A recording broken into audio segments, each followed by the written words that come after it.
कि गंगा बिहार से निकलते हुए बंगाल की तरफ बहती है। बिहार में जो हम लोगों की लैंडस्लाइड विक्ट्री हुई है, जो भारी जीत हुई है, वो भारत के नागरिक हैं या बांग्लादेश के नागरिक है? जो अलग बात कह रहे हैं। कौन कह रहा है ये बात? ये तो विपक्ष के कुछ लोग कह रहे हैं। विपक्ष के लोग इतनी बड़ी हार के बाद वो अभी तक बेहोश पड़े हुए हैं। बेल पे बाहर है ना लालू जी, तो अपने स्वास्थ्य का ख्याल करें। कहां नेतागिरी करने में लगे हुए हैं। ये कि सुनामी में ये सारे बहेलिये उड़ गए। ये तो बहेलिया था, प्रशांत किशोर तो राजनीतिक बहेलिया था, जाल बिछाया, पर जनता के आशीर्वाद की सुनामी में इसका जाल समेत खुद भी उड़ गया। तो लापता हो गया है, तेजस्वी लापता हो गए हैं। और उनके जो बड़े भाई हैं राहुल गांधी उसी की राह पे चल रहे हैं। चुनाव हारे और चुनाव हारने के बाद पता नहीं कहां, बैंकॉक, कंबोडिया, यूरोप कहां गए हैं। ये तो उनके नेताओं से पूछ। नमस्कार, मैं अर्पित कुमार और आप देख रहे हैं बूम भारत। देखिए, बता दें कि बंगाल चुनाव की तैयारियां जो है लगभग अब मतलब शुरुआत हो ही गई कह दे तो। कल अमित शाह जी का जो एक पोस्ट आया है, बोले कि अब बंगाल के लिए तैयार है और इस वक्त बिहार में है। हमारे साथ भाजपा के प्रदेश प्रवक्ता हैं। हम क्या कहेंगे सर कि बंगाल के लिए कह रहे हैं अमित शाह जी की पूरी तैयारी है, तो क्या लगता है कि अब बिहार से सीधे बंगाल पहुंच गए? माननीय प्रधानमंत्री जी ने यह बात कह दी थी कि गंगा बिहार से निकलते हुए बंगाल की तरफ बहती है। बिहार में जो हम लोगों की लैंडस्लाइड विक्ट्री हुई है, जो भारी जीत हुई है, अब अगला नंबर बंगाल का ही है। अगला नंबर बंगाल का है। बंगाल में भी भारतीय जनता पार्टी भारी बहुमत के साथ आने वाली है।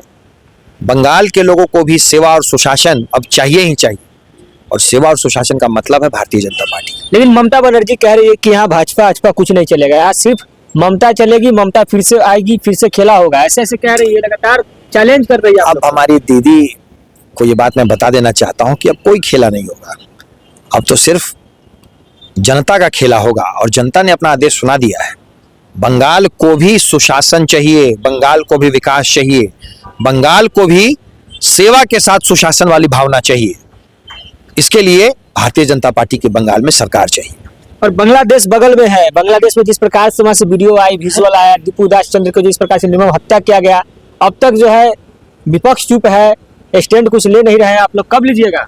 हम लोगों ने स्टैंड ले लिया है, राजनीतिक स्टैंड लिए जा चुके हैं। अच्छा, विपक्ष तो चुप रहेगा ही रहेगा, क्योंकि भारत में विपक्ष की सिर्फ एक राजनीतिक सोच है, मुसलमानों का तुष्टीकरण, और उसकी सोच के साथ वो किसी भी स्तर तक गिर जाता है। क्योंकि हिंदू की लिंचिंग हुई है, इसलिए विपक्ष नहीं बोलेगा। और हमने कड़े कदम उठाए हैं। बांग्लादेश सरकार को ये बात के बिल्कुल स्पष्ट संदेश दे दिए गए हैं कि इस तरह की घटनाएं बर्दाश्त नहीं की जाएगी। लेकिन कुछ लोग कह रहे हैं कि बांग्लादेश में भी चुनाव हो रहे हैं, ऐसे में बंगाल में भी चुनाव होना है, ये जो है भाजपा का षड्यंत्र है। वो बिहार के, वो भारत के नागरिक हैं या बांग्लादेश के नागरिक है? जो अलग बात कह रहे हैं। कौन कह रहा है ये बात? ये तो विपक्ष के कुछ लोग कह रहे हैं। विपक्ष के लोग इतनी बड़ी हार के बाद वो अभी तक बेहोश पड़े हुए हैं ना। बांग्लादेश की मुद्दा आप लोग भारत में जो है तो उसको ताजा कर रहे हैं। अब भारत में जब लिंचिंग होता है तो आप लोग चुप रहते हैं। बंगाल के चुनाव अपने नियत समय पे हो रहे हैं। बांग्लादेश की जिसको ज्यादा चिंता है चुनावों की, वो बांग्लादेश चले जाए।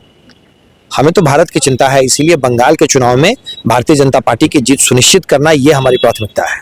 तो मतलब बंगाल में जिस प्रकार, बांग्लादेश में जिस प्रकार से हिंदुओं पर अत्याचार किया जा रहा है, तो आपकी सरकार क्या स्टैंड ली है? क्योंकि भाजपा की सरकार है, आपकी सरकार है, तब काफी कुछ उम्मीद भी है। मैंने बताया ना आपको, मैंने आपको बता दिया ना।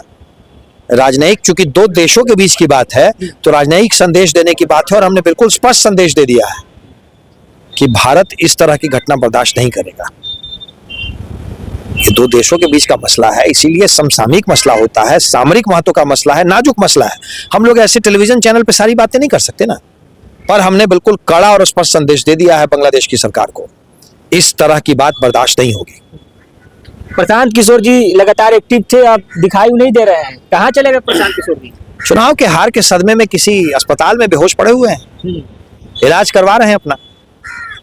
भाई वो तो कहते थे कि 120 सीट को मैं अपनी हार मानूंगा, यहाँ तो कितनी सीटों पे उनकी जमानत बची, यही सवाल पड़ा है। 1 पे बची, 2 पे बची, कि किसी पे नहीं बची। आप उनसे पूछ लें अगर उनको होश आ गया हो तो। भाजपा और एनडीए की सुनामी में ये सारे बहेलिये उड़ गए।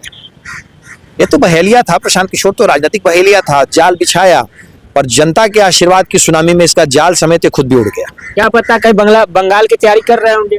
कोई कहीं की तैयारी करे, जनता भाजपा के साथ है और जीत भाजपा की ही होगी। तेजस्वी यादव जी भी बिहार में नहीं है, विदेश दौरे पर है, यहाँ खाली हो गया उनका। वो तो लापता हो गए हैं, तेजस्वी लापता हो गए हैं।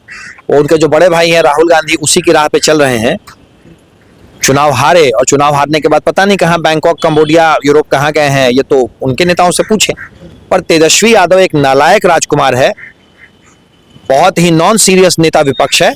और मैं तो राजद के लोगों से भी ये उम्मीद करता हूं कि वो इस पे स्टेप उठाते हुए तेजस्वी यादव को जल्दी से जल्द नेता विपक्ष से हटा देंगे। लेकिन आप ही के जो है इंडिया अलायंस के जो एमएलसी है, प्रवक्ता है, जदयू से आते हैं, नीरज कुमार, लगातार हमला कर रहे हैं, जुबानी हमला कर रहे हैं, कह रहे हैं कि खुदाई करवाया जाए तो बहुत कुछ निकल जाएगा। हमने भी सुना था कि लूट का माल लोग गाड़ देते हैं, तो बिहार के लूट का माल इन लोगों ने हो सकता है गाड़ा हो तभी खोद के ले गए हों, पर हम नरक तक इनका पीछा करेंगे, क्योंकि इनको जाना नरक ही है।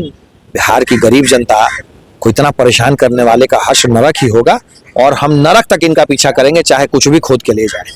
तो ठंड का मौसम है, लालू जी बीमार चल रहे हैं, ऐसे में आप लोग जो है खाली करवा दिए, घर से बेघर करवा दिए, कहा जा रहा है। बेल पे बाहर है ना लालू जी, तो अपने स्वास्थ्य का ख्याल करें, कहाँ नेतागिरी करने में लगे हुए हैं।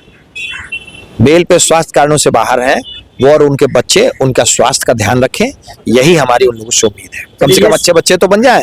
ये साल तो आप लोग के लिए बहुत अच्छा रहा, अब आने वाला साल के लिए क्या कुछ करिए? और अच्छा रहेगा। बिहार के बाद बंगाल, बंगाल के बाद असम, असम के बाद तमिलनाडु, जीत के लड्डू आप लोगों को लगातार मिलते रहेंगे। चलिए, तो देखिए हमारे साथ जो है भाजपा के प्रदेश प्रवक्ता है, और सीधे सीधे कह रहे हैं कि बिहार के बाद अब बंगाल, बंगाल के बाद तमिलनाडु, तमिलनाडु के बाद सीधे यूपी।